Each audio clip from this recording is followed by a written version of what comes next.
It's time for us to go behind enemy lines to learn all about the Purple People Eaters, baby, in a London Jets contest that should be a doozy. Let's get this party started. I'm gonna lose my gosh darn bananas. Boy Green Daily starts now. Zoinks!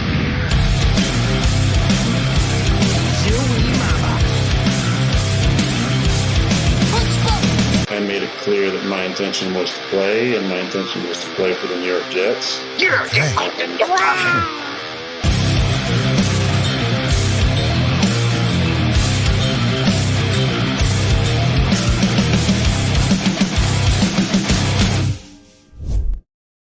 What's going on, people? I'm Paul Lesden Jr., a.k.a. Boy Green. I'm the New York Jets digital reporter for Heavy.com. Welcome to Boy Green Daily, a daily New York Jets video, also available wherever you get your friggin' podcast. And as our number one Austrian Jets fan likes to say, smash the like button. Hit subscribe on the way in. We're only a handful of subscribers away from 7,000. We appreciate you. It's time to bring on our special guest to talk all things Minnesota Vikings. His name is Andrew Harbaugh of the Vikings Wire, baby, and he joins us here on the show. Whoa, hey now. Yeah, hey now. Hey, what's up, Andrew? Not much. Starting things live with a lot of action, evidently. That's right. I appreciate the tour. That is quite nice. So let's dive right into it here. The Minnesota Vikings are undefeated. What were expectations before the season? Well, as my most popular articles likes to remind me of, every week when they win, I had them going, I think, 4-13. So I joke that fans keep reading that article to make it popular to remind me, oh, hey, you're an idiot for not seeing this coming. But no, I mean, it was very low. I mean, no offense. If you're a Jets fan, you saw Sam Darnold was starting somewhere else. You're like, well, that's their problem, not mine. But Kevin O'Connell, I don't know what he does, and he did it last year in flashes with Nick Mullins. Maybe having someone with the talent that Darnold had, being the third overall pick way back when. 2-2 made four finally for him, and it's been one heck of a ride so far through 4 weeks. I'm kind of curious because Sam Darnold is playing awesome. Before last night in Baker Mayfield's crazy show, he was leading the league in touchdown passes. Obviously, Sam Darnold will have his opportunity to add to his stats like Baker Mayfield did on Thursday Night Football. But we've actually seen this sort of MVP level play before. As a matter of fact, as soon as the Jets traded him to the Carolina Panthers and he played the Jets in his first game as a member of the Panthers, he had this mini run where people were talking MVP. Jets are idiots. Look at this guy. He's a superstar. And then all of a sudden, everything fell off. And I think after going like 3-0 through the first handful of games, I think they ended up only winning 5 games the rest of the year in total. So it all fell off. Why do you believe or don't believe, feel free to take either side, that this is either real or not real with Sam Darnold right now through the first month of the season? It's funny. I keep joking with everybody. And my backstory, my dad pays no attention to football whatsoever. He said to me this week, hey, your team's undefeated. So it's funny that even he, who doesn't seek out that information, knows the Vikings are going on this run. And he even brought up Darnold, and he said the quarterback wasn't supposed to be good, right? I said, no, he wasn't. But Kevin O'Connell makes me believe in Sam Darnold more than Sam Darnold makes me believe in Sam Darnold. Every week, there's one or two throws, and they're usually early in the game where it's like, okay, I'm worried. This is going to be where he starts turning back into the pumpkin here. But it's like you see him go to the sideline immediately. O'Connell gets in his ear, and he comes back out, and he'll nail Jalen Naylor or Jordan Addison or Jefferson. And I think all three of those guys play a big part in this too. On some layered throw, and you're like, oh my God, he's still doing it. So I'm not all the way there yet. I am just about as close as you could be to going over that line. I really want to kind of see what he looks like after the bye week, because it's sort of like how playoff teams can look a little sluggish out of if they get that bye sometimes and they get upset. I want to see how his rhythm and everything looks after that bye. And if he can maintain that, then it'll be interesting. But the Vikings schedule doesn't have much of a easy time for him the second half of the season. So it's going to be interesting. But getting those wins early, obviously, will pay dividends towards the end of the season. So to answer your question, I'm not all the way one way or the other, but I'm teetering to finally buying in the whole way. Fair enough. Again, we're only 4 games into the season, for Pete's sake. Shout out to MFC here, who's gifted a Boy Green Coffee Club membership, which we appreciate every time we hear that. We get some chimes action. And shout out to our latest member to the Boy Green Coffee Club, that is Don Reck. Thank you to Don Reck and MFC for joining us here on the Boy Green Coffee Club. We appreciate that. And we are now 17 members away from MFC getting his emoji, which is terrific. Now, I'm going to ask a selfish question here. Actually, before I get there, I want to go back to what you just said with Sam Darnold. So, again, he has 11 passing touchdowns, which did lead the league heading into week 5. And he only has 3 picks. You mentioned there's a couple of throws where you're like, oh boy, is this about to go south for the border? And we only see the 11 touchdowns and 3 picks right now. Vikings people are the ones that have seen every game. Have there been a lot of those, oh my gosh, he should have thrown a pick, but the guy dropped it? Have there been a lot of those moments through the first month or not? Yeah, it's funny. I haven't looked at his turnover worthy plays through PFF, which is always a very nice indicator for those types of things. Sure. In my mind, last week he had one of them that was dropped, and I was like, okay, this could have been it. Houston, he had one glaring one. Other than that, there hasn't been too many of those, but it's more so just like he kind of gets.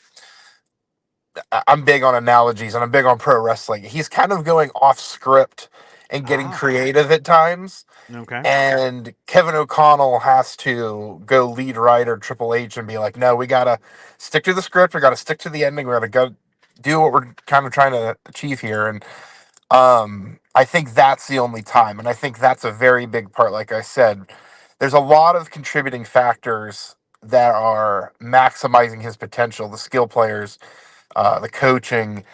Wes Phillips also too, as Wade Phillips loves to point out on Twitter. His son is still the offensive coordinator technically for the Vikings. Um, Everyone's playing a part in kind of getting the most out of him at this point. And like I said, there's going to be a bad performance at some point. Like it has to happen. Every great quarterback has it. Brady, Mahomes, everybody. And it's how he's going to bounce back from that is what I'm going to be most interested in. But yeah, the plays are there, and it's he maybe gets one or two, like I said, early in a game, and then the rest of the way it's smooth sailing.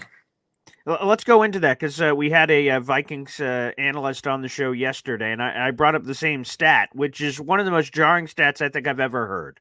And it's through the first month of the season, the Vikings have only trailed at any point in the game for 3 minutes and 26 seconds. Mm-hmm. And that's jarring on itself. You're like, what? So only 3 minutes and 26 seconds of time has happened where some Vikings player or fan looked up at the scoreboard and went, we're losing. Wow, weird.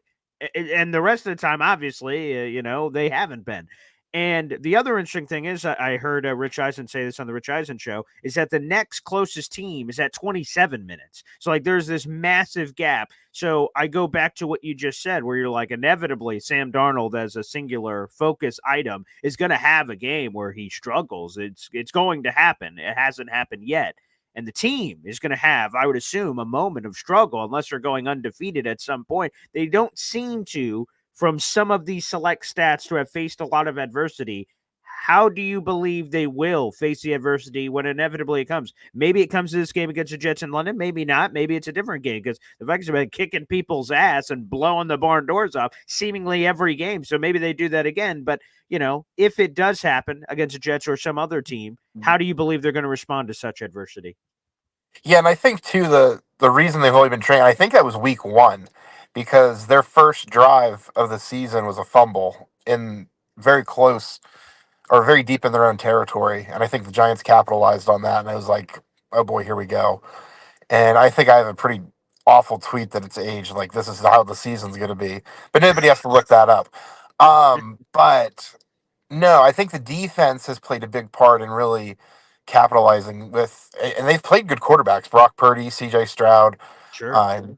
Daniel Jones doesn't qualify in there, sadly, but with Stroud and Purdy, what they did was Flores has just overwhelmed them, forced early turnovers, and that's really what has made the big difference. So it's not that Darnold has necessarily started out hot.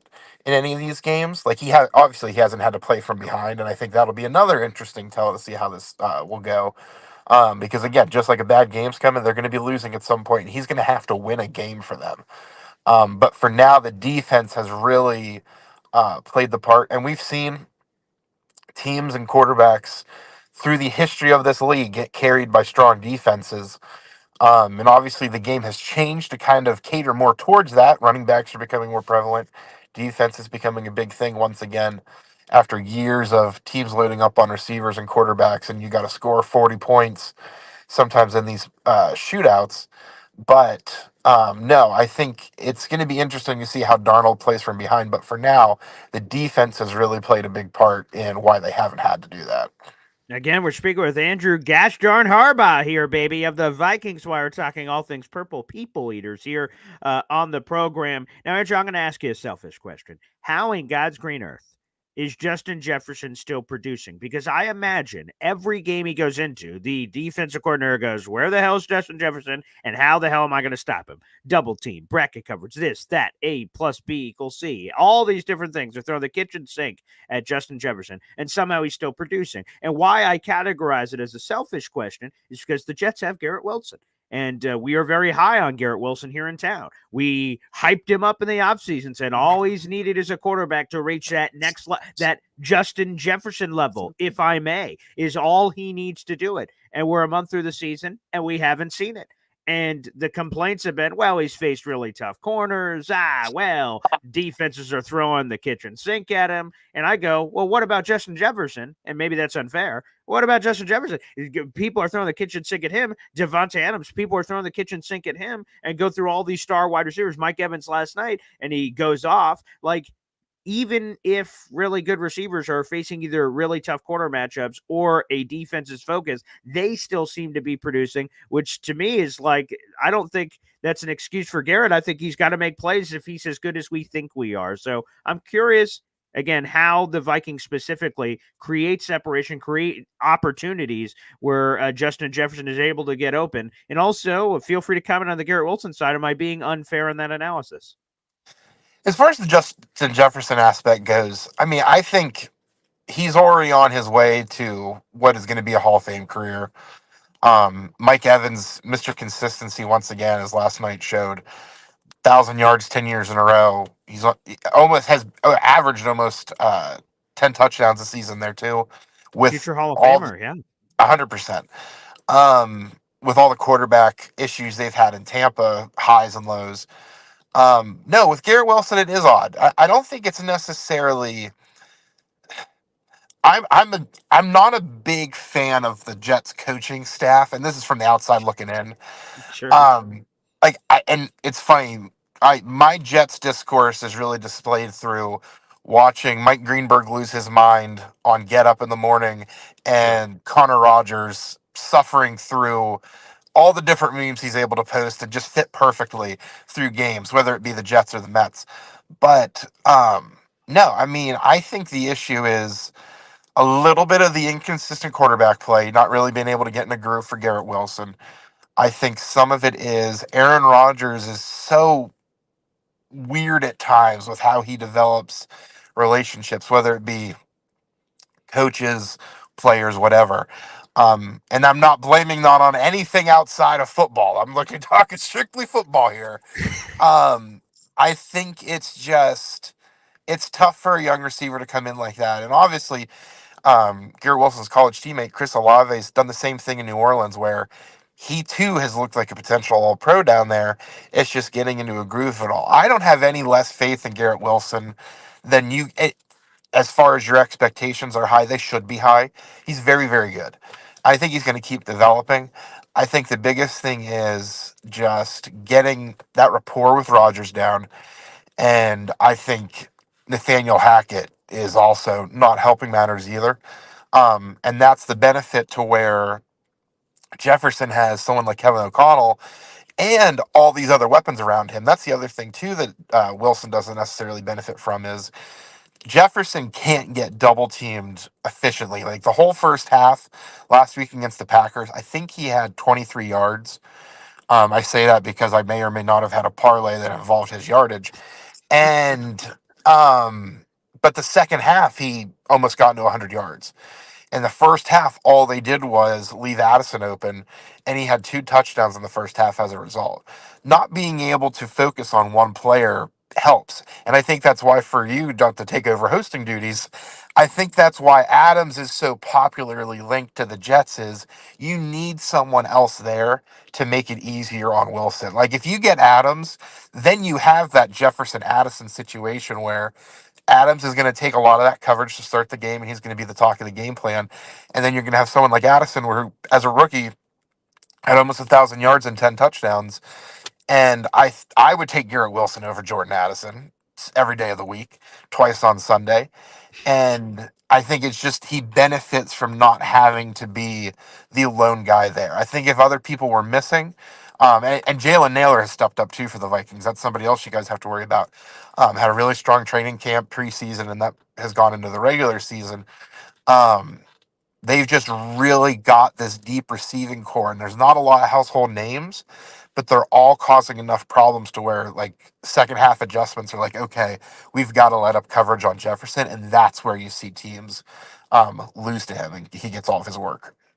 Yeah, and I'm glad that you kind of listed some of the players on the Minnesota Vikings because they have a lot of talented dudes on this team in terms of skill position of Justin Jefferson and Naylor and Addison, and even at some point, obviously, we'll get the return of T.J. Hawkinson, who's one of the best tight Yep. ends in football when he's on the field. Obviously, we'll see when that happens down the line. But I'll be honest, the player that I fear.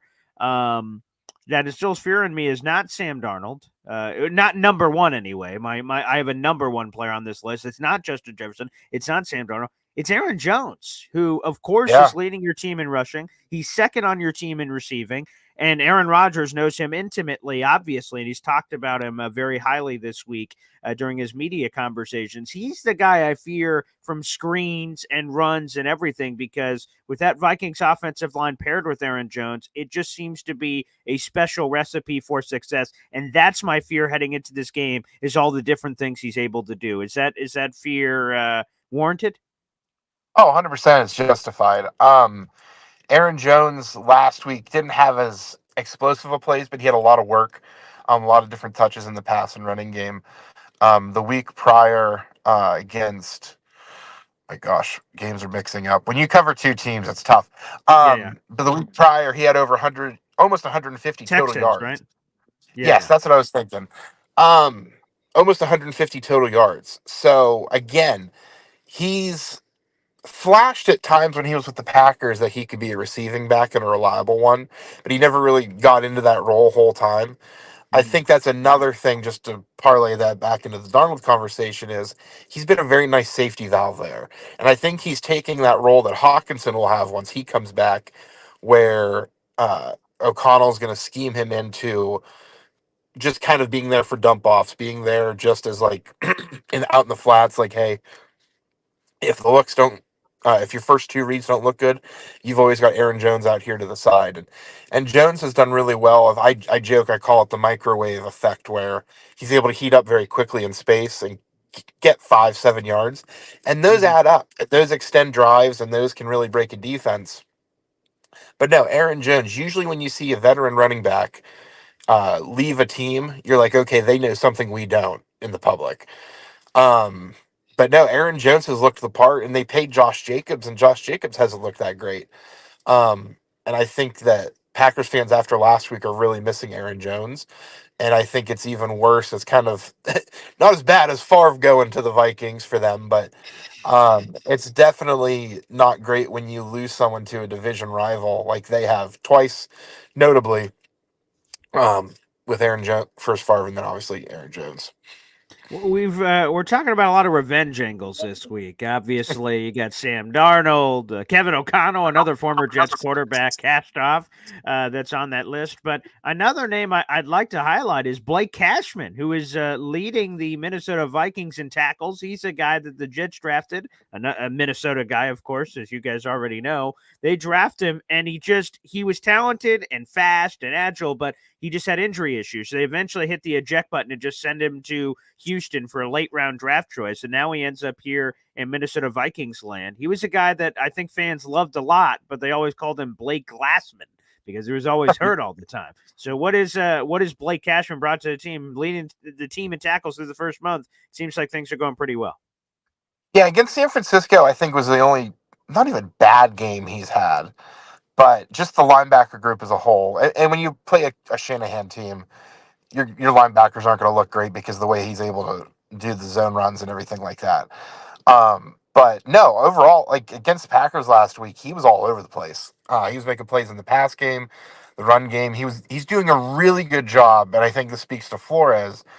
Is whenever he's asked to blitz, like he gets in the backfield.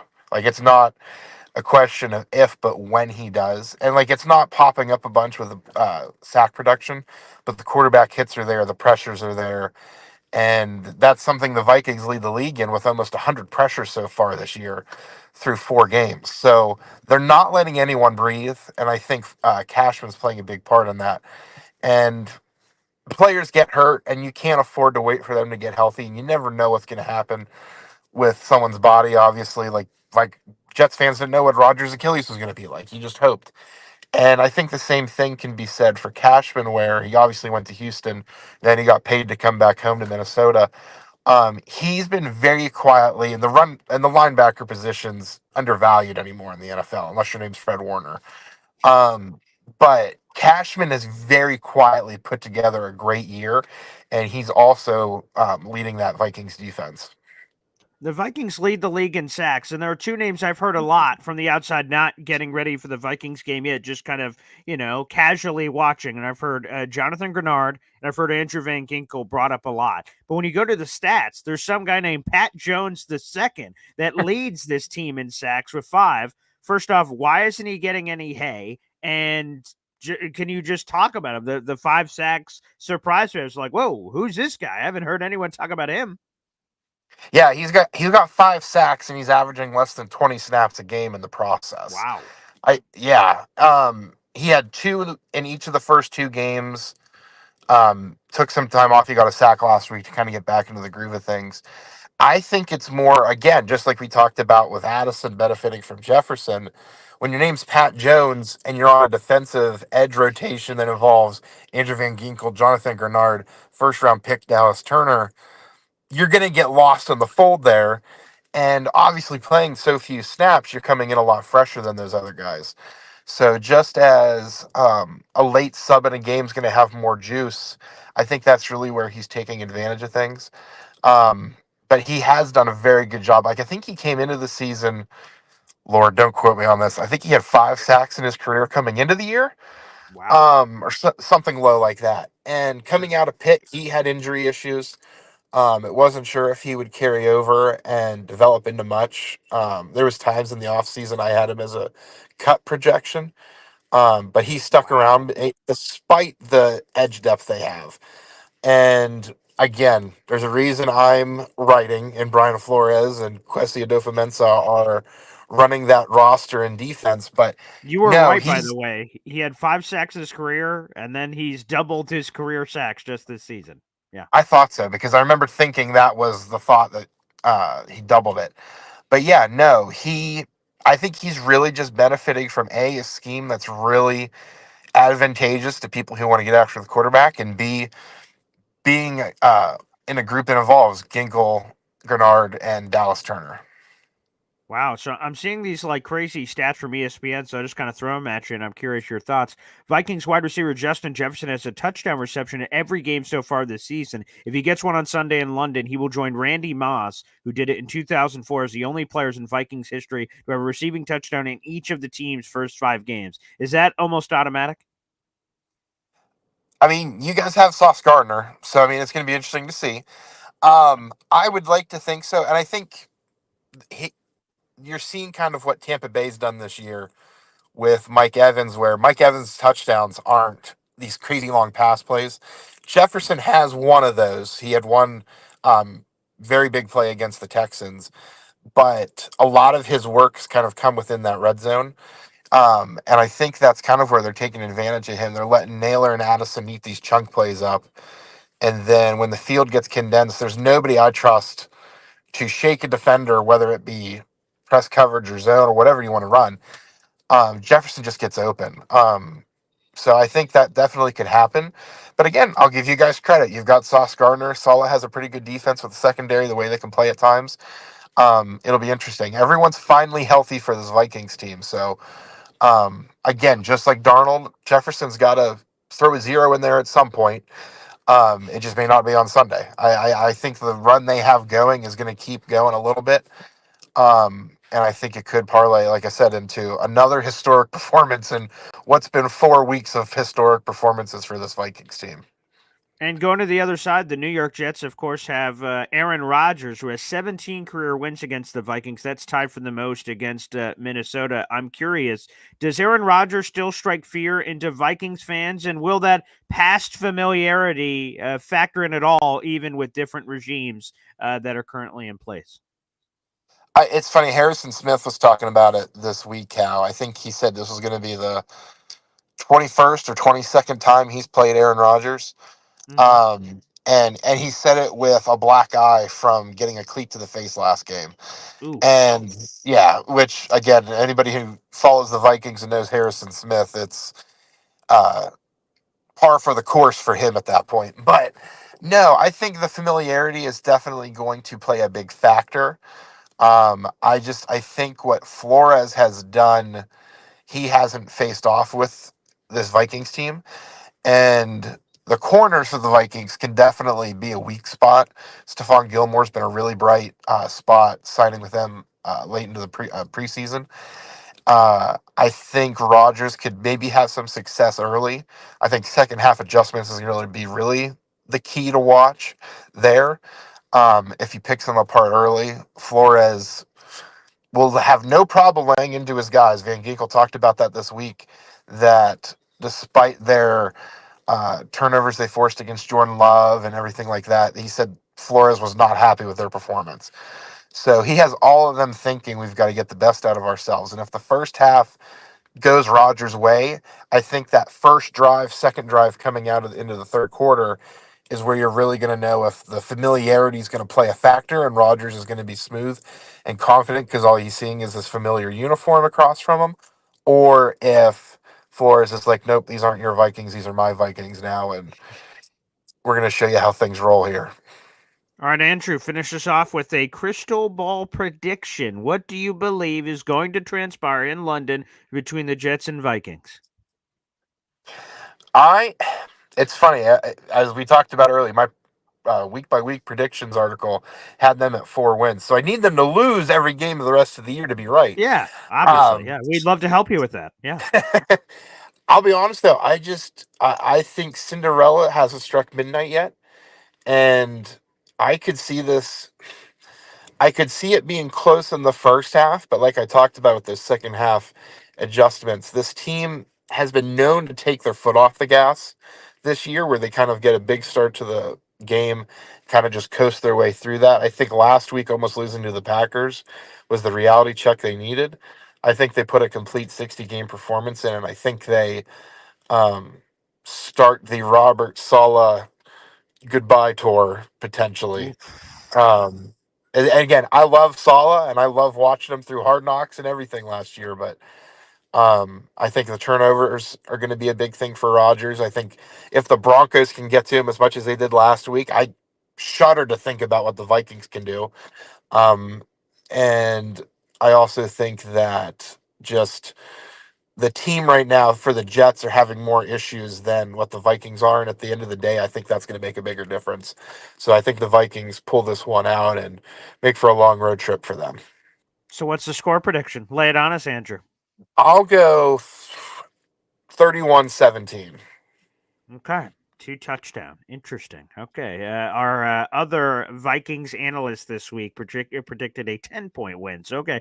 We're in the same ballpark of a multi score victory for the Purple People Eaters. Okay. I like it. Well, Andrew, I appreciate you taking the time to join us. This is always one of my favorite things to do is to kind of cross pollinate and meet different people as the Jets play different teams and try to expand the contact list and the pool, which is this fun world we do with sports media. So I really appreciate you taking the time. Yeah, thanks, Paul. Appreciate you having me on. All right, there he is, Andrew Harbaugh. He covers the Minnesota Vikings for the Vikings Wire. We'll take a quick timeout, and then we'll take your calls and everything else here on the show as we continue right here on the program. You're watching and listening to Boy Green Daily, and make sure you guys like the video, hit subscribe, and keep this party going. Let's roll. Boy Green Daily, Boy Green Daily, Boy Green Daily. Talking just football, man. Boy Green Daily, Boy Green Daily, Boy Green Daily. The New York Jets Football Club. Wow. Offense, defense, special teams. Watch the Super Bowl season with Boy Green. Jets, Jets. Boy Green Daily, Boy Green Daily, Boy Green Daily. You're talking Jets football, man. Boy Green Daily, Boy Green Daily, Boy Green Daily. The New York Jets Football Club. Wow. Offense, defense, special teams. Watch the Super Bowl season with Boy Green. Jets. The legend, yeah, baby. Whoo! That if that doesn't get you going, then I don't know what does. I just joined a show last night, and they said, "Paul, can I do the honor?" And I'm like, "What are you talking about?" And Liam, the host of the Jets Afterburners podcast, starts going, Boy Green Daily," and I'm like, "Holy friggin' crap! This thing's going global, baby!" I was serenaded on a Jets podcast. I was like, "Wow." Okay, check that one off the bucket list, I guess. I wasn't sure whether to feel flattered or disturbed. But to be honest, it was both. But nonetheless, wonderful. Absolutely terrific. Anywho, we've got plenty of calls. The phone lines are now open. That is the pinned comment on YouTube, youtube.com/boygreen25. If you'd like to call into the show. And boy, the Vikings people are pretty confident. I'd be too if I was 4-0 and kicking everyone's badookie. So let's go to it. And of course, speaking of, let's bring in Hep here on the show. What's up, Hep? Hey, fellas. Hey, Paul. I think the key is start fast. You know, Yeah, I for say sure. all the time, just start fast. You know, let's go. Like someone said yesterday, just even if you just throw the ball down the field at first, just to soften up the middle, to soften it up. You know. Uh, 100%. I'd love to see that. They haven't really done that a lot, Hep, to your point. I can't remember. I think it was the 49ers game, and they didn't even do it early. They just did it randomly where they just like uncorked like an 80-yard Garrett Wilson attempt, and you just saw it like, whoa. But it was like where they placed it was very strange. Doing that off the get go, right? Play action, booyah, and just go for the jugular. The device is holy freaking crap. Whoa, that Rodgers arm still has it. I'd love to see it. Great. All right, guys. This was quick in and out. I just want to let you guys know I'm with you. We're on this adventure together, and we're going to get it. We're going to get that ring, and we're going to melt it down, and we're going to put our trophy held it high. We're going to be all right, There you go. guys. I love it. Hep.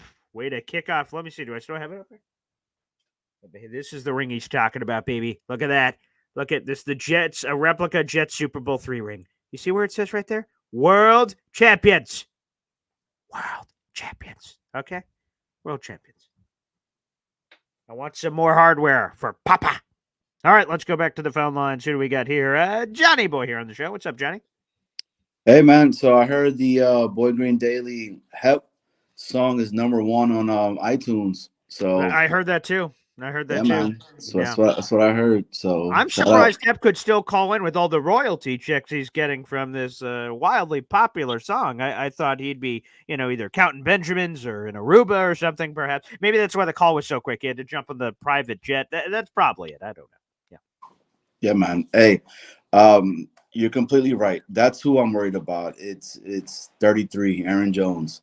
That's the guy that for me, I'm like, oh man, because he does it both. He could run the ball and he could catch from the backfield, and we'll see. Look, we need to be prepared. I'm hoping the coaching staff on that 12-hour flight or whatever it is to London Yeah. and all that has been prepping up ever since, after the last game, after Denver and whatnot. But I am completely ready, dude. I'm hyped. I'm excited. Um, it's the whole cycle of being a Jets fan. I don't know if you saw the show yesterday with me and Unc and all that, but like We start to believe again by Wednesday. Then we get devastated, right? And then we're like, fire everybody. But then it just goes back in a circle all over Yeah. again, Yeah. going round and round and round. But dude, for some reason, man, I have us winning 21-17. I Ooh, just think yeah, this is the nice. game where Sam Darnold helps us out. And a big shout out that goes to Josh McCown and to and Kevin O'Connell and whatnot. Having two quarterbacks like that are able to see the field and have that Mhm. insight, that means a lot. So, you're Two going, former Jets legends. Yeah. how sad is that? And then you got freaking Cashman back there, dude. People Yeah. are saying that the Jets are a quarterback factory of a team, man. How So could you not agree? Look, Kevin O'Connell was on the team. Josh McCown was on the team. Sam Darnold, Geno Smith. I mean, it's a laundry list, man. We're cranking people out left and right. yeah, but hey, BG, I'm hyped, man, dude. I'm like over the moon right now with the Mhm. whole game last night, How could you baby. not be? I was worried because in game two, the Mets should have just had it. They should have just finished the job. So when you drag it to a game that's not supposed to happen, and then all of a sudden the Brewers go up, I'm like, oh no. And then the polar bear, booyah! I'm like, okay, here we go. So very That nice. saved that Yeah, saved his career I for think you're to be right. a Met. That right there just gave him the check and the signature that Uncle Steve is gonna sign for Yeah, Pete. Man, look, I was giving that dude crap, but anyway, this is Jets, so let me not because yeah. I'll go Sorry, right sorry. into Yeah, Mets, dude, all day, every day. But yeah. 21-17, I the like it. Jets. It's gonna be a game, man. I think Aaron freaking Rodgers is ready That's to it. come back and show everybody what's up. So And I just saw the little teaser, so I figured that you guys would do this, but no Jets World wide Sunday because that would obviously interrupt with the Jets game. So, are you guys just taking the week off? Is that how it's operating? yeah, so we're gonna take the Okay. week off of Jets Worldwide because if we have it on at the same time the Jets game is on, myself or Snowball will not be reading anything. We just see two guys just randomly on the screen, either going up and down, cursing. Yeah, and Snowball and myself in our professions of what we do, we probably wouldn't have a job afterwards. That So makes sense. A good can't do call. that. Good call. But I appreciate it. we do got Woody coming on tonight To on 411, baby. Yeah. 411, baby. Yo, dude, he's awesome, bro. He's funny as crap, man. So I can't shout you wait for out. the show so people can learn more about him. Hopefully, your platform is able to do that for him. I don't think enough people know about Woody, and and they need to because he's a really interesting person. Jets personality, everything. He's a lot of fun. So I think you guys are going to have a doozy tonight. Yep. But 21-17, we Nice. go and eat some fish and chips and have some tea with some crumpets, baby, because the damn Jets are going to win. Let's go. Love it. JETS, Jets, Jets, Jets. It's also about the Mets. You There already you go. know. Yeah, damn straight. There he goes. METS, Mets, Mets, Mets. But either way, here we go. I'll give him one of these.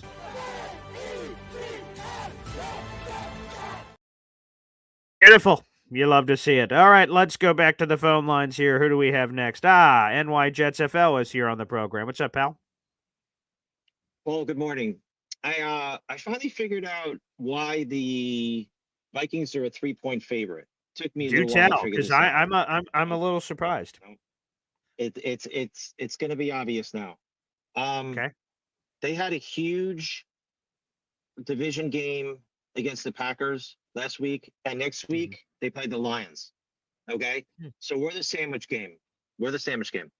Anybody who looked at the game against the Broncos film.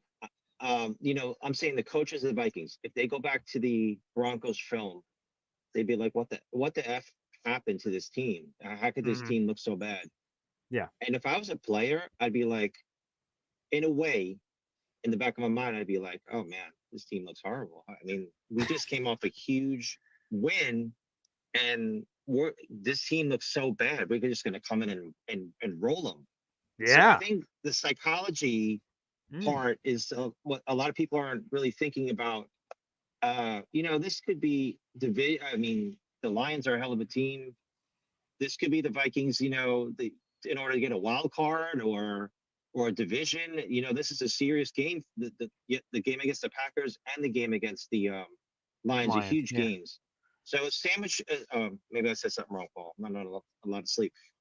This is a sandwich game for them, and based on the film that they saw for the Broncos, I that's why I think the psychological thing is factoring in the spread. I don't look at spreads too much, but except last week the Ravens were 3.5-point favorites over the Bills, and they rolled them, and the Bills were undefeated.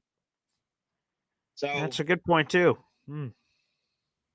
So with the nature of the NFL and the Mr. MVP, don't think he can keep that up every week. He's got to maybe fall from grace a little bit. But I've been up since 4 o'clock, Paul. My wife had a happy hour last night. I couldn't sleep, and then I had to catch the Jake Asman 5 a.m. show from. Oh, that London. was at 5 a.m. Yeah, what are they? 5-6 Yeah. hours ahead, something like that. So that's nice. Oh wow. Yeah. So that's about all I got, Paul. You got a lot of callers, so we'll see you tomorrow. And then with your dad, is your dad going to be on tomorrow? Yes, that's right. He will be on tomorrow, and boy, does he always have a lot to say. So looking forward to that. That should be a doozy. Thanks, NY Jets FL, for the call, brother. Yes, my father will be on tomorrow, and then Woody will be on for a literal pregame show. Boy Green Daily is at 7:30. The game's at 9:30, so we're going to have to make sure we are off well ahead of that Jets Vikings so you guys can enjoy all the fruits of that game, which should be a lot of fun. All right, let's keep the phone lines going, baby, with all these emoji historical Mount Rushmore people. I don't know what the proper terminology is, but let's get to them. FL Phil 98's here with us. Good morning, Paul. I really enjoyed that interview. It's too bad Andrew is a Vikings guy. I would like to see him more regularly. I really would. I enjoyed him. Yeah, he was really interesting. I had never, by the way, sometimes I have great relationships in the business where there know someone who's a coach or an analyst or an insider or something, and then I just know them forever. I didn't know Andrew Harbaugh until earlier this week when somehow our lines connected when I was looking for an extra Vikings person on top of what we do on the Thursday afternoon show, and we had him on, and I was like, wow. Throughout the interview, I'm just like, okay. It started off terrible. He had a drop at the beginning of the game, but he powered through that, and I was like, wow, look at this guy. So yeah, he was a real hoot. So he's definitely getting added to the context of the future. Yeah, I hope so. And listen, I think Ted had a good point about this kind of being a trap game between two big ones. That may feed into between the travel and is Aaron Darnold for real? Is Darnold for real? All that stuff. I think that's a good point. I just wanted to get on today because I know for the next couple of days, everybody's going to have a lot of input as to what has to happen, what should happen, what won't happen. I think there's a few really basic things here. Okay. No rocket science or anything. Some of our young players we anointed, put them in the Hall of Fame. We were worried about how we were going to pay them and all that. It's really simple. Garrett and Brees need to play better. Okay. No huge predictions. No freaking numbers. No how many catches, how many yards. They got to play better. Okay. The offensive line, especially the one thing we were worried about with our left tackle was staying healthy, not false starts, not getting beat. Okay. Right. He needs to play better. Mm-hmm. Right. So, the real basic stuff. Now, I am sick and tired of watching, oh my God, the kick guy, the kick returner, wide receiver. You're talking about Xavier Gibson? Gibson. Geez, I'm getting right. I'm getting Alzheimer's here. I'm sick of watching this guy. He had one kick return that was a huge one against Buffalo. I haven't seen him do anything special once. All right. We were talking about Malachi Corley being in kick returns from July. Like, where is this guy? I don't care if he's not the best route runner. Why can't he kick return? Exactly. All right. And as far as I'm concerned, although Gibson's had a catch here and there, I would simply replace Gibson this week with Corley. Give him his snaps completely. What do you have to lose? Right. Well, let's see what this guy can do. We keep hearing about how special he can be. Let's give him a shot. Mm-hmm. I don't understand it. They wanted to trade him. Yeah. Before I just looked this up because unfortunately I had to write an article this morning on there's a chance he gets traded with Devontae Adams. We'll have a full show on that tomorrow, my dad. But I was looking up some of the numbers. Corley has 1 catch on the year for 4 yards, and he's appeared in 2% of the offensive snaps. Or I think it's 1% and it's 2 snaps, whichever it is. Either way, it's like non-existent. He hasn't played at all. It's just like puzzling. Yeah, and I think sometimes this comes back to the old "he's our guy" thing. Mm-hmm. So last year, when Rodgers was coming back and he was working out with the practice squad, he mentioned Gibson, and all of a sudden it's like, well, if Aaron Rodgers mentioned this guy by name, there's got to be something there, Right. and I just don't buy it. Yeah. So that as far as that goes, that's simple. And then the last thing, if we don't see Braylon Allen in short yardage. And listen, I wouldn't even mind a little razzle dazzle because for 3 weeks of talking about Braylon Allen in short yardage, they're going to put 9 in the box on 3rd and 1 if Braylon Allen's on the field. Okay. But he's got to be on the field. Yeah, I'm going to be honest, and FL Phil, this could be its own show. I wish there was 8 days in the week because I would love to dedicate a full show to this. I have been very annoyed at the comments from Saleh and Hackett, and they must have talked about it because they're using the same vernacular. So they must have looked at each other in the mirror and said, yeah, this is what we're going to say. Yeah. So people are like, Coach, start with Saleh. Coach, why wasn't Braylon Allen in there? And Saleh goes, well, Brees Hall was batting 1,000 prior to this game against the Broncos. He's our guy, and we're going to ride that horse. Let's go to Hackett yesterday. Hackett, kind of weird. Why wasn't the 6'1", 235-pound running back in on the goal line? And Hackett repeats the same garbage. Well, Brees Hall was batting 1,000. I'm like, so that's what you guys did. You guys just looked at each other and said, hey, he's our guy. And he's like, and he will always be our guy. And he didn't even mention Braylon as part of that was part of the question. And he didn't mention Braylon at all. I'm like, damn. So it sounds like they're not changing diddly, which again just seems so stubborn, so resistant to making changes and being it just like again I think we talked about it before and I think it was us talking about it, Phil, that it's just like an arrogance of like, hey, would you guys kind of put him in? He's like, yeah, we'll think about it. Obviously they did not. They went, yeah, we'll think about it. In their head, yeah, the translator of, hey, we'll think about it. Bullshit. Whoop, throw that over the shoulder. I'm like, come on, man, you got to be willing to adapt. So that's pissed me off, I'm going to be honest. Yeah, I mean, to me, if you don't see Braylon Allen on the field in packages of all kinds, okay, whether it's both him and Brees, but on short yardage, if you don't see Braylon Allen on the field, and again, I wouldn't be opposed to give him the ball, flick it back to Rodgers, and hope that Garrett Wilson is 20 yards downfield, okay? Right. But he's got to be on the field. I agree. And out of all the stuff we've talked about with Saleh, if he underutilizes Braylon Allen again, he should be fired. It's too blatant a mistake. Stubborn, and it makes no sense because, like, if we're being real, right? So, to your point, FFL, before the season, we hyped up our guys. Oh, Garrett Wilson. Oh, Brees Hall. Watch out for these guys. They're going to take over the world. And through a month in the season, we're feeling a little. Some of our desires haven't been met. Okay, and if we're being real and we're just analyzing, forget the superstar names, and we're just analyzing players on the field. Braylon Allen's been one of the most dynamic players of the football that we've had on this offense, regardless of name. Mike Williams should certainly be up there in terms of quality over quantity. I know he hasn't played a lot of snaps, but Mike Williams should be up there. He always makes plays when he throws the ball, and Braylon Allen just makes plays. If we wipe away the names of Garrett Wilson and the Brees Halls, if we're being honest, and with that honest truth, the Jets need to utilize their best players in all kinds of different moments, and that's been incredibly frustrating that they haven't. So I don't blame you for having this kind of juice because it's true. It just is so bizarre that they're self-sabotaging it.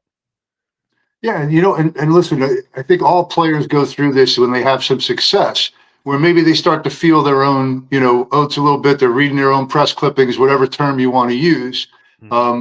When guys come out of college, man, they just want to make a team, and they're like just dying for it, man. That desire, that fire in the belly, and I think it's inevitable that fades from time to time in players. It's the truly special ones that never lose it. Mm-hmm. This is a gut check for both of those guys. All right, how bad do you want to be here? How successful a player do you want to be? And I think at some point after that second or third year, I think a lot of players, all they care about is, I've done enough to get my bag. Yep. All right. And that always brings me back to, like, we worry about the salaries. How are we going to pay all these guys? Trust me, you'll figure out who to pay and when. But I just want to see these guys come out and want it. Like, we die with this shit. And I think we've talked about, I think players commentators have talked about how back in the day, man, when you lost a tough game, you saw players throwing up on the sideline, throwing shit and stuff. It's literally the clock goes to zero and they're out there smiling and high-fiving guys on the other team that just kicked Jersey their ass. exchanges. Yeah, right. Yeah. I know. And it's just like, do you care at all? If you do, come out this week and show me you care. Because we do. Yeah. Right? We're singing Boy Green Daily every day. Come on. That's true. And I love that song. I love that song. That really is something, man. Hep, baby, you might have a hit on your hands. Hey, Hep, again, keep the paparazzi, make sure you shut the curtains. They're coming for you, buddy, because that is going to be #1 on the Billboard hits. There's no question about it. I love Hep. Paul, always a pleasure. Thank you very much.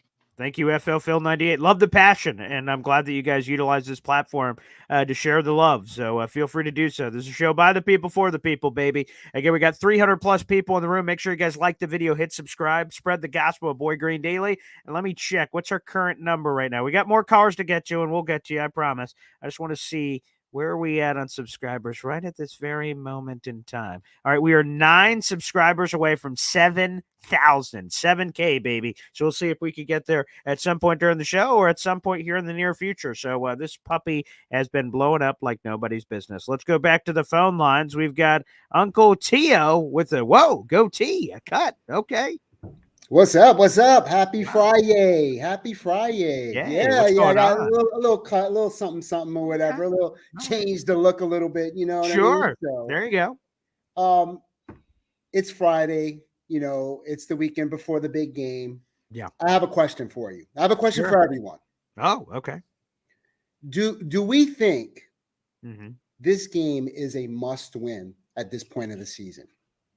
I'd like to get your thoughts on that. Yeah, I'm going to say no. And I feel like when someone says no, they're like, what a loser. Like, boy, he's already accepted defeat. And I'm like, no. Like, I'm just looking at a few things like there's a lot of tough games in this stretch. This is the only NFC game in this stretch. All the other ones are AFC games of Buffalo Bills, Monday Night Football at home, at Pittsburgh, and New England. Like, these are a bunch of AFC games. So if I could nitpick, right, if the Jets aren't going undefeated in this stretch, I could pick one to lose. Well, it would be the Vikings for the playoff and numbers and stuff. And maybe that's arrogant by me for even thinking about it for where they are.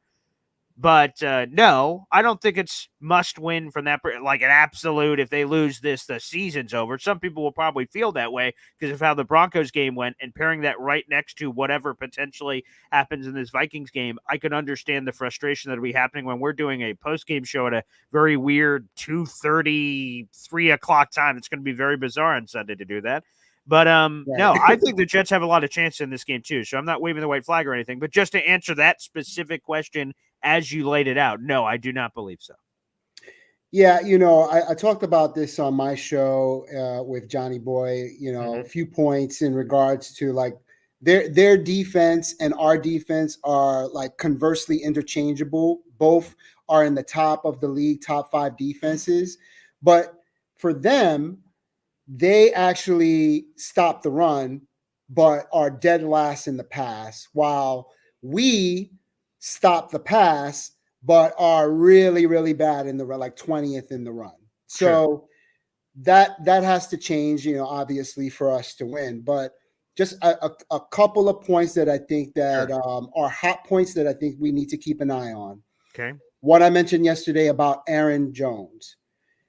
I think Aaron Jones' game is exactly what our defense's weakness is in regards to the underneath stuff and just kind of like the routes that he runs underneath and, screens and all that kind of stuff.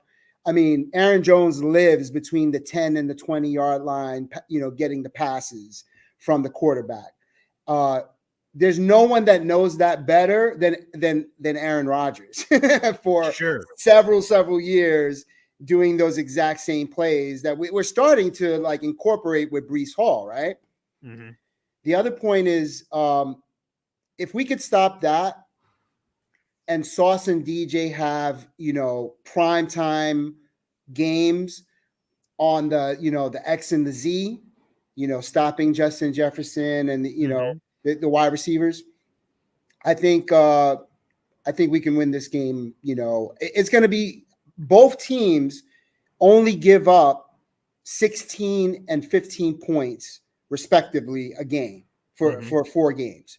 So it's going to be a low scoring game. Don't think it's going to be a shootout or anything like that. It's going to be a low scoring game. I got the Jets winning 17-13. That's my score prediction. What's your thoughts on that? Yeah, the one thing I'll add, I haven't said this at all this week, but I think it's a sneaky thing to pay attention to in all of this, is that look at who the Vikings have played. Texans, 49ers, Packers. Those are all roots of the Jets' defensive tree.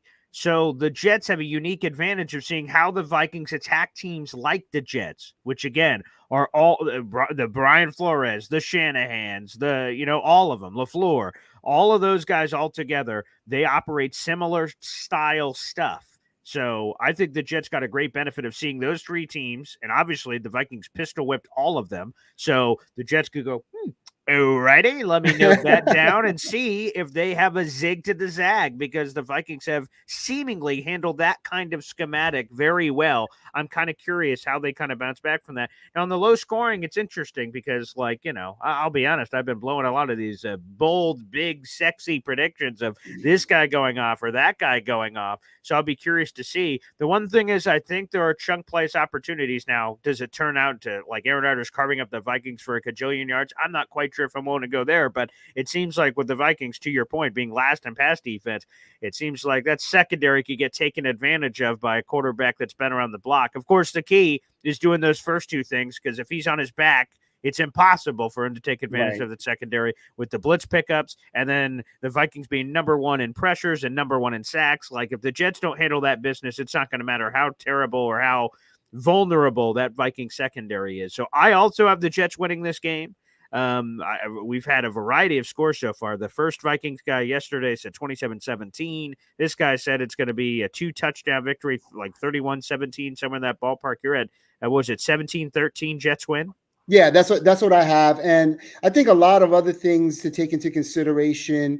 The field, grass field, I think, it's going to benefit both teams. Mm-hmm. The weather, I mean, my understanding that the weather was going to be nice in England, like not rainy and all that kind of stuff. Yeah, I hope so. And it looks like that's been changing. So I don't know. Oh boy. Oh no. Oh God. Yeah, let me see. Not that weather can change in a matter of days, but right. I always like going to the ESPN little shish kebab here, and while they have no weather information, that's not a good sign. Okay, well, that's not good. Like normally they'll say, "Hey, partly cloudy with this," like a kind of a ballpark. The ballpark is 0. It's not even an option right now, which again, if it was great, why wouldn't you scream it? That seems like a bad sign. I don't know. I'm not a meteorologist, I guess. So hopefully the weather is somewhat contained. And if it's not, hopefully the Jets learn something of value in the Denver Broncos game that they can utilize moving forward. Because if we're being honest, that's not going to be the last weather game we encounter this season. Seemingly last year, every Jets home game was a terrible weather game. So you would thought they would have a better handling of that. Apparently not. Except for the KC game, which I was at, correct, which was a night game, right? And that was a beautiful night. So, yeah, I was at the home opener, and that also, obviously was a great weather game. So, I'm 2 for 2 years in a row with good weather games, and then the night games. Are you heading to London, Tio? I guess that's the ultimate follow-up question. Are you jumping on a private jet right now to London to continue the weather? I wish I was.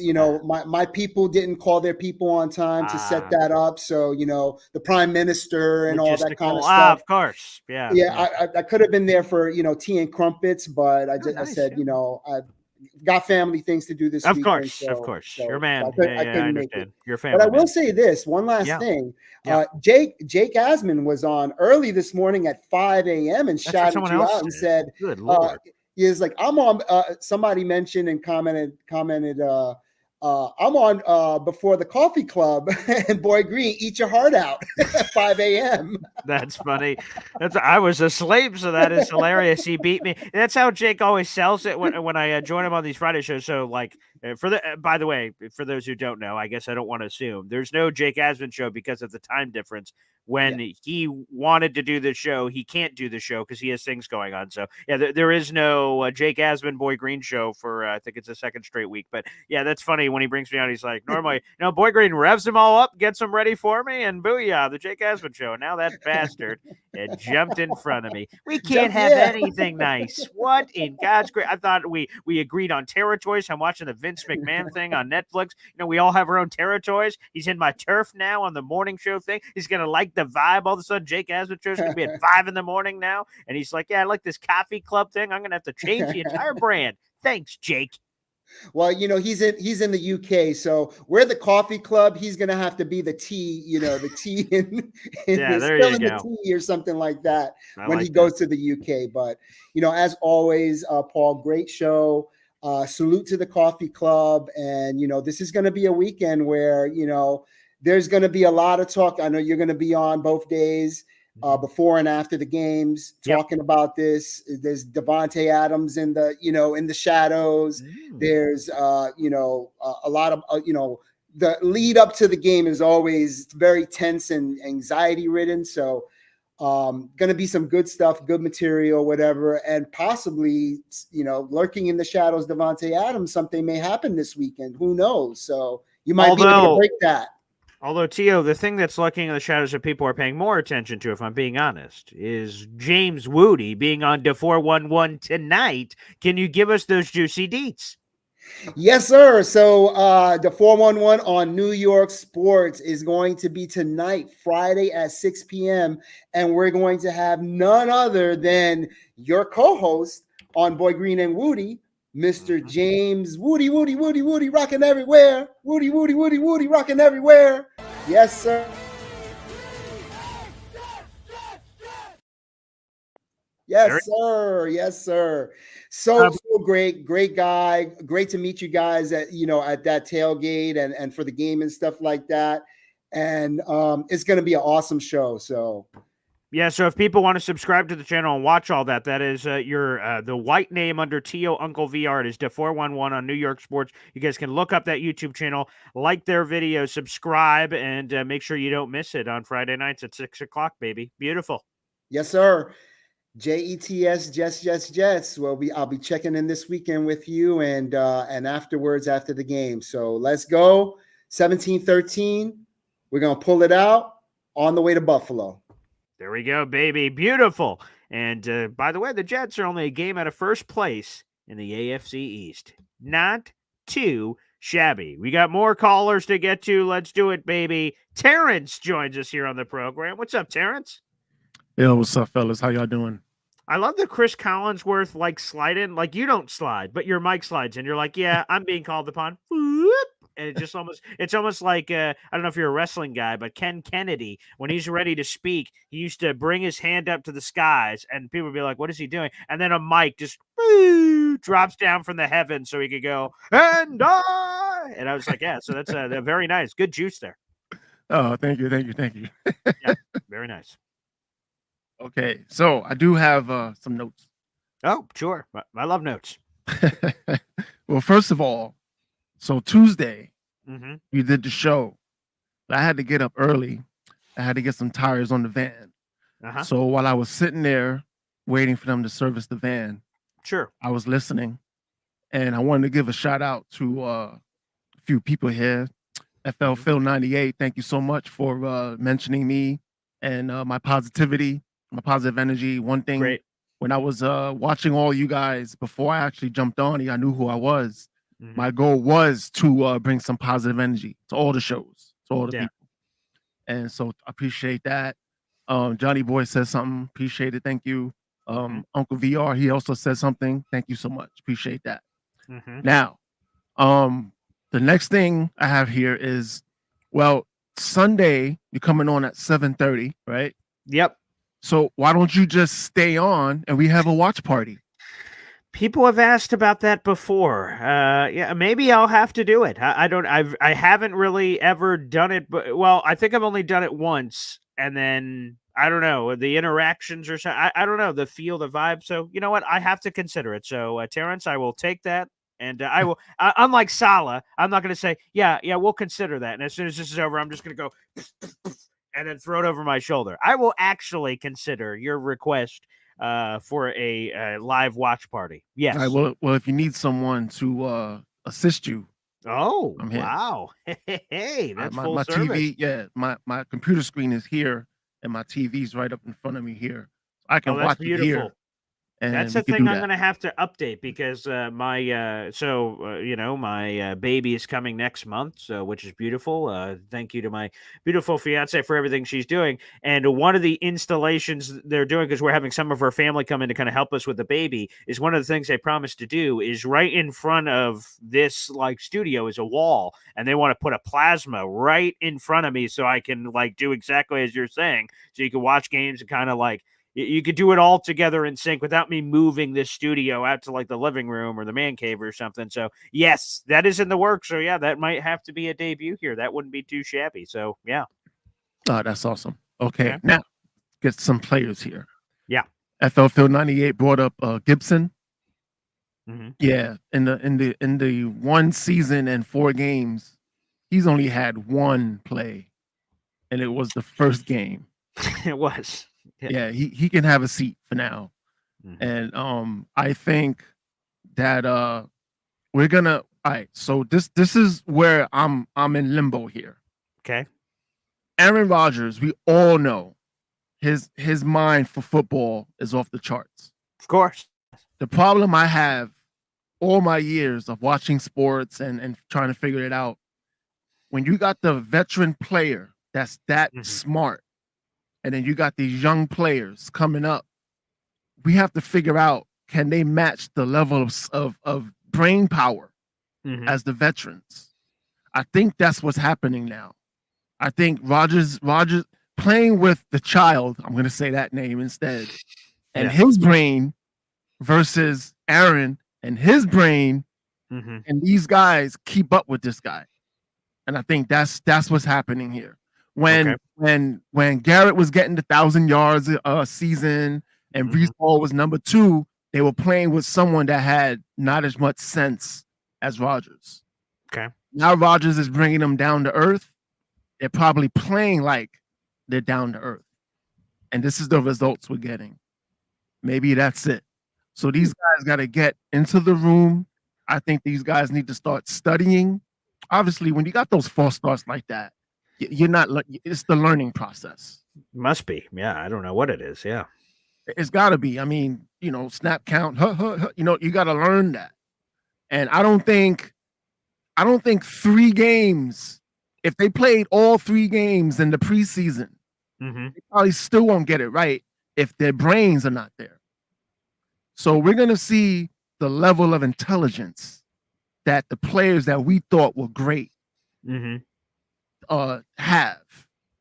And I think that's what we're going to find out here. Because, teams like us losing to Denver last week, and now we go away from everybody, and we're around people who are just focused on the game. If they can't come out on Sunday and play well, we're going to have to question their intelligence. It's fair points to make because some of that has been incredibly frustrating for the New York Jets. It's I just their stubbornness, it seems, on their ideology for handling these penalties. I'm fine with doing different things, but the results are what people care about. If he's a nice guy, if he's a jerk, if he's this or that, it's all about the results. That's all fans care about. So whatever gets us there on the yellow brick road, God bless America, let's do it. So we'll see how they respond here, because it was a penalty problem all of last year. It was a penalty problem against Denver, which is a big reason why we lost. Yeah, it's going to have to be it's something to circle. I'm curious to see how they respond. Yeah, and I think this is going to be a game. This will be the game where it's going to be our best players versus our productive players. So I don't care if you're one of our best players. If you're not productive, have a seat, put somebody in that's going to be productive. We have to see that this game, and I disagree with you. This is a must win. Okay, there we Because go. of what Let's have it. happened. Because of what happened last week. Fair. If we win that game, we'd be upset. Oh man, if what's his name kicks that field goal and makes it. Zerline, yeah. Yeah, we would win the game, but as fans, we'd be disappointed. Come on, man, it shouldn't have been that bad, right? Sure. But we lost the game. Yes. We have to come out and win this game. I don't care who it is, who we're playing. I don't care what level they're on right now. It's like the Ravens game. Yeah. Where the first play, my man ran it all the way to the end. Oh yeah, 87 yards. Derrick Henry said, "House me," and went to the house. Oh, the hizzy. Oh, that was great. You can tell that Ravens team was like, we're not losing this game. I loved it. Love that. That's the mentality our players need to have in London this weekend. I mean, think about it, man. You got the Jakes of the world out there. You got Connor Long. Yo, Connor, I'm glad I know you, man. I'm glad you know me, man, because what you got going on, man, special. And you got these guys flew out there to watch you. It's gonna be a Jet. Anywhere New York plays away, it's a New York crowd. Jet fans travel, baby. Yes, Jets fans and New York fans travel. Yes. That's what we're seeing. You can hear the Let's Go Mets. Yeah, and Knicks travel very well in their playoffs this past year. 100%. Yeah, it's been a lot of fun. And my best friend that I was in Cabo with, Sammy, he was at the City Field watching the game. Awesome, good for him. And he was sending me videos. So I might show that with you guys. Oh, but yeah, do. man. Yeah. And then let's see. Yep, must win. And to me, at this point, because the loss of the 49ers, the way we lost, and the fact that we lost to every game's a must win. Yeah. I think we got to come out with a mentality where every game we got to come out here and we got to win this game. Like, come on, man. Us as fans, man, we're too die hard. Come on, man. Come on, win for us. We're here for you. Be here for us, guys. We have to win this game. No doubt about it. I agree with you, Terrence. We have to win this game. We got callers to get to, also a couple of super chats. Our favorite Austrian and number one Jets fan here on the show. Let's hear from Zariah Luna. Wow. That's a promotion. I love it. Great Jets fan site, Jets.Rebel, a.k.a. Jets Rebellion, got deleted at 8,000. Oh, that sucks. Would be dope if you guys hop on Instagram and give them a follow. Go Jets. So there you go. There's the plug. Go follow them, Jets Rebellion. Go hit them up on the old IG, baby, and spread the love. I'm all about it. So Austrian Jets fan, thank you for the shout out there. We got a couple of new memberships coming in. Let me scroll and catch up on these coming through. FL Phil 98, baby. We love it. Play those chimes. Yes, terrific. You love to see it. So let's welcome in a new member to the Boy Green Coffee Club. That is Motivated T. You were gifted a membership by FL Phil 98. We'll update the banner here in just a moment. We also have another membership gift to share. That is Uncle Tio, a.k.a. the 411 on New York Sports, with another chime. And that membership went to John Reed. You have been gifted a membership from our guy, Uncle Tio. Absolutely beautiful. We love to see it. And now we are just 15 members away from from getting his his emoji, So 15 members away. We are cooking. And the guy who is responsible for all the cooking is a guy I finally met, which was awesome at the Jets Patriots tailgate. Thankfully, we tailgated at that one and not the Jets Broncos game. Let's go to Snowball here on the show. Snowball? Good morning. How are you? It's good to see you, buddy. Good to see you, too. It was great meeting you the other week when we won. Yeah. Good times. Listen, this is a knee-jerk reaction, typical Jet fan reaction to a loss to a bad team. Listen, it was bad. Don't get it twisted. But, trap game this week for the Vikings. They're high on their horse. They think they're all that in a bag of chips, and the Jets walk into town and deliver a loss. And, everyone's like, oh, wow, the Jets are actually good now. Maybe not. Who knows? Mm-hmm. Yeah. I think the key is don't play scared. We have the most lethal bad man in the NFL. Mm-hmm. happens to be Aaron Rodgers. Don't play scared. Like come out. What's the saying? What was the Cobra Kai saying? Yeah. Strike Yes. first, strike Yes. fast, strike Yes. often. Right. So put Yeah. put Gibson put X on the bench, and the two people that you have to go to, I think, Mike Williams and Conklin. Those are our two Ooh. weapons of choice to go to. These are the vets. These are the guys who know how to win. These are the guys with the experience. This is Conklin's got a chip on his shoulder. He wants to show his old team that he's, you know, all that. So this Yeah. is what I'm for. Do not play scared.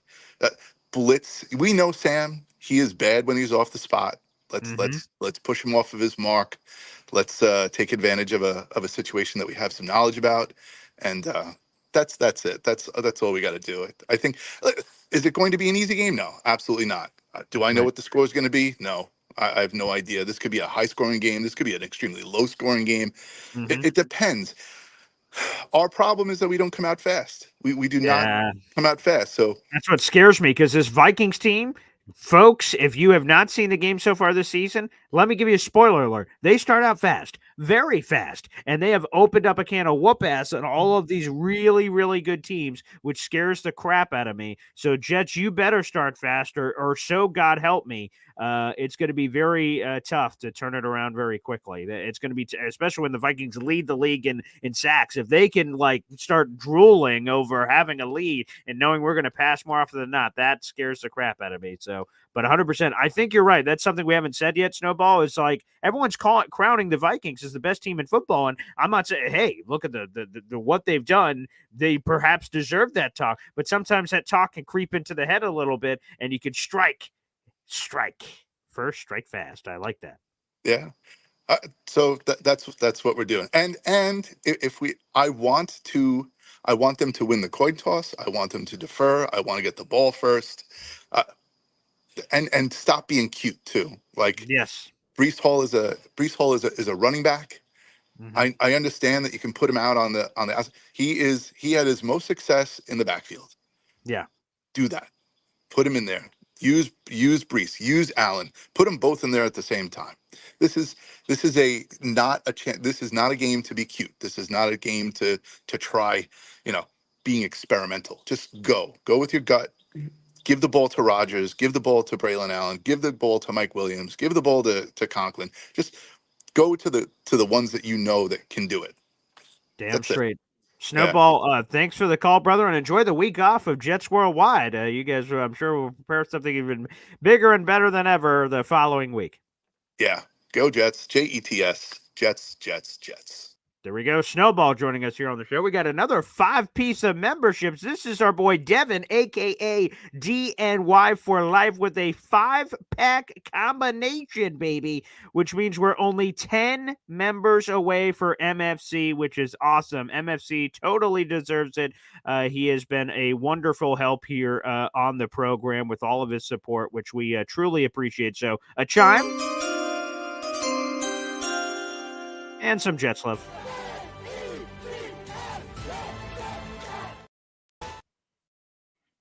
Some escalator jets? Let's give a shout out to our 5 new members. Allison, who gave us a $99.99 super chat earlier. So Allison Tuckwab there, great.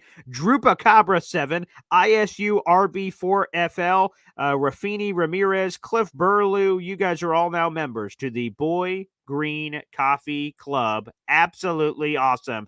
All right, so I have not really done this before, but I want to maximize the people that are trying to call into this show. So I'm sure this is going to go swimmingly. I'm going to bring 2 very well-known callers on the show at the same time, and let's see what happens. So first off, let's bring in EZ, who's in the car, and BMAC on the show at the same time. Let's see how this 3-pack works. What's up, fellas? Hey guys, easy. Hey, what's up, man?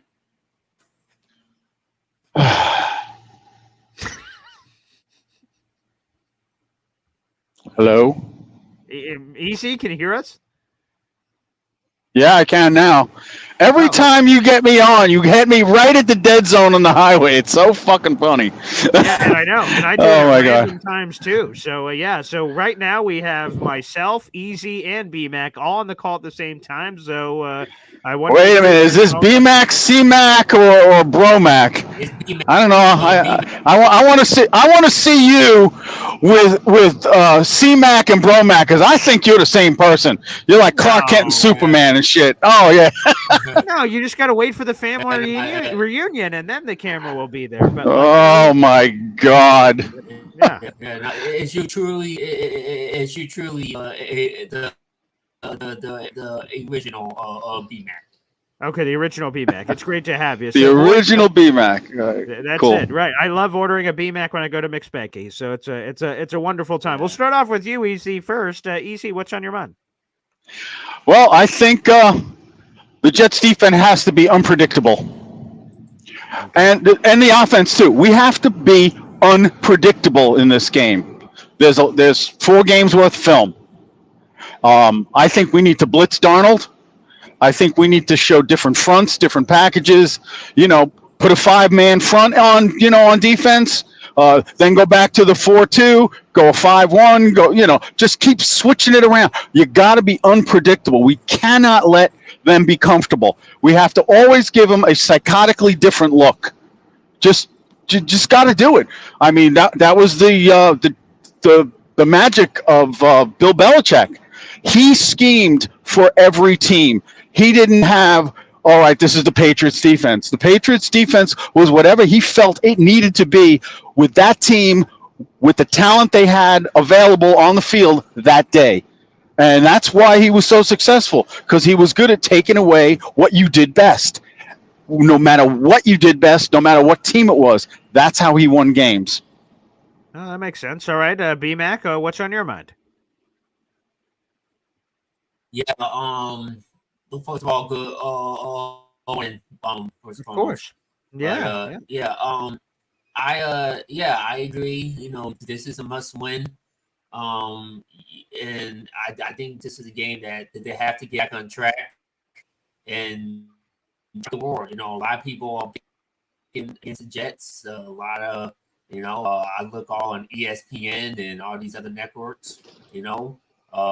And rightfully so, because after that performance last week, how can you have trust in this team? You know what I mean? And the way the Vikings are playing right now, they are on a hot roll. Of course. Sam Darnold's looking like an MVP candidate.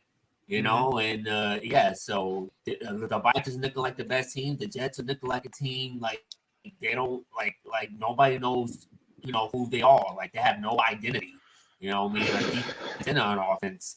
So I think that this is a game that have to get off a fast start. They have to punch them in the mouth, and you need to get Mike Williams and get a lot of players who have been producing involved. I think you're right. Also, real quick, Scott asked, what's the spread on the game? The over-under for this game is 40.5, so they don't anticipate it being incredibly high scoring. And the Vikings opened as a 2.5-point favorite, and they remain a 2.5-point favorite in this game. Again, of course, this is in London. That is the Tottenham Hotspur Stadium. For those counting at home, that'll be 9:30 Eastern time. The ESPN FBI analytics also just edges gives the Vikings a 53.5% chance of winning in this game. So just wanted to throw that one out there as well. Go ahead. Go ahead. I wanted to say something. You were trying to figure out the weather. Just Google what the weather is going to be at Tottenham Stadium Sunday. It's very easy. Okay. Yeah, no, ESPN normally has it already for you there. That's just what I was saying from a convenience factor. But no, I'm sure we could find the weather. I'm sure it's like not impossible to find. So I will look it up as we're all here on the call together. But I'm ESPN. But this is a must-win game. I think this is the season. This is the game right here. Like we blew our bullshit game last week. I mean, we screwed that up. I just hope that we don't have. I just hope we have a good referee crew for this game. I would assume they would because it's a marquee game, but you never can tell. with the It looks like NFL. there's going to be wind and rain. Humidity has an 82.6% chance currently, according to this random weather app I'm on. So it doesn't look. It looks like we're going to have more weather on Sunday. Yeah, well. Well, we're gonna have to run a lot of 22 personnel then. Yeah, I guess so. Yeah, go ahead, B-Mac. Yeah. Regardless of the weather, you got to win. Like, the weather shouldn't be an excuse. These are grown men. These are professionals. These guys have played in bad weather before. So the weather should not be an excuse. Go out there and win the game. No matter how you win. And if they lose, and don't bring up the weather an excuse. Come 100%. out and take it on the chin. Say that, hey, we were the bad team. We did it. We got beat fair and square, and give credit to the Vikings. But none of this battle, it pissed me off that last week that Robert Saleh was using the rain and Rodgers was using the rain. Like, come on, dude. You played in Green Bay, for 20 years. Like solid. Like, you coach, and you should know what that weather is. And the one thing 100%. And the one thing, yeah, go ahead, B-Mac. I do want to ask you, Paul, real quick. Yeah, is that, sure. It's kind of irking me. And look, I do love Rodgers. Yes. But I have to be objective and I have to be accountable. Is that Chris Sims have been showing these plays, and there's a lot of guys like on R22 and Andrew Free. Apple, I know you know him. He's on the Jake Aspen show. Blake not like this been plays that guys are like wide open. Like Conklin was open, and even against the Titans game, Garrett Wilson was wide open, and Rodgers is not pulling the trigger. You know what I mean? Like what's up with that? That's a good question, and thank you both BMAC and EZ, because we're about to run out of time for the radio station. To me, I think all of it, it's cogs in the machine. It's not just Aaron Rodgers seeing the guy. It's the offensive line protecting. It's the guys running the right routes. It's, again, something we all don't know, no matter what we have. It's about going through the progression. Who's progression 1, 2, 3, 4, 5? I think that's part of it as well. We'll finish up with our last caller here. That is Devin here on the show. What's up, Devin? What's going on, BG? Can you hear me? Yeah, loud and clear. And thank you so much for the memberships, my friend. I appreciate it. Hey, I appreciate that. Hey, I appreciate you, man. So, a couple of things I want to say. You see my hat? It's a Knicks hat, right? But there you go. Yeah. Yeah, I'm happy about Carl Anthony coming over to the team. But B-Mac, man, we got you a hat, bro. Let's see you rock it, please. You know what I'm saying? I can rock my other hats, but you know what? I'm happy the Yankees are in. But B-Mac, can we just stick to the Jets, please? Just represent. You know what I mean? Like, rock the, if you want to rock the Yankee hat, then throw on a Jets jersey. There you know go. What I'm saying? Right. This is Get a combo platter. It's all good. I'm not mad at it. You know what I mean? Like, the Yankees are in the playoffs, it's all good. You know what I'm saying? But it's all good. Yeah. Man, so last time I called in, I was pretty ticked off. Yeah. And your wife was quite upset too, I remember. Yeah, she was trying to calm me down. It's all good. I love her. Yeah, but BG, this is a game we can win. I don't feel like there's any team in the NFL we can't beat, really. But the incompetence and the ineptitude of our coaching staff makes me so livid, man. Easy made a great point. Don't be cute. Don't be cute. Phil made, Phil, he made another good point. You know what I mean? Like, short yardage, let's see Braylon Allen. Like, they know it's coming. We know it's coming. So what? Let's do it. Let's get out there and do what we know we can do. You know what I mean? So let's get off of this bull crap, bro. So I don't have faith in them, though. I don't have faith in them. I've lost faith in the coaching staff. I feel like they have their head up their ass. Like, stop trying to do all this other stuff. So one of the things that I hope, if this doesn't go well this season, and I'm certainly hoping, I'm planning to go to 2 games this year. So sure, right. Really hoping that it goes well for us, right? But I need to see, I got this. I hear some commentators talk about how, Leonard Taylor is better against the pass than he is against the run. Yeah, that was the analysis apparently last week. Yeah. Yeah, I think that's bullshit. Dude is always in the backfield. He's always in the backfield. Get the man in the game, man. Put him, you know what I'm saying, next to my boy right here, Big 95. You know what I mean? And let them boys do some work. Let's get some blitzing going on. Like, you know who Sam is. Get him, like you said, get him off the spot.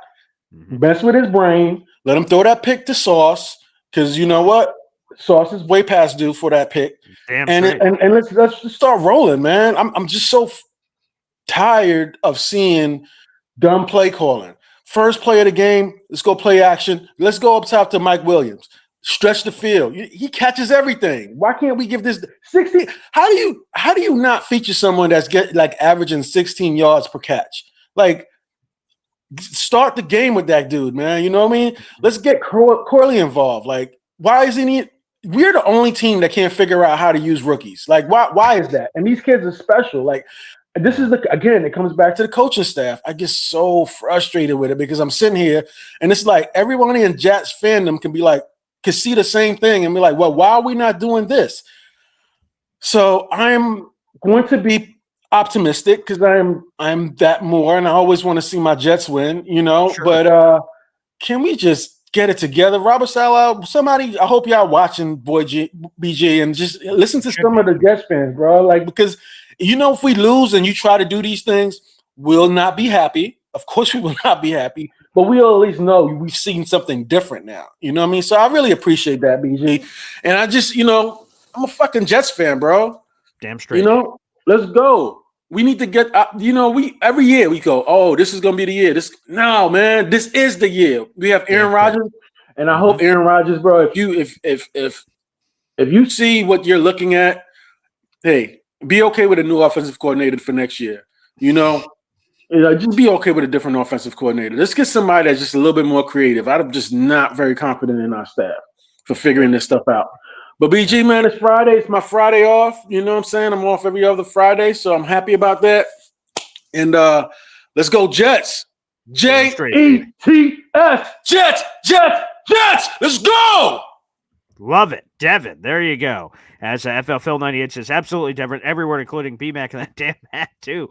Yeah, that seems to be very fair from that perspective. And as Snowball says, strike first, strike fast, strike often. Thanks, everybody, for tuning in. We'll see you next time. Take care.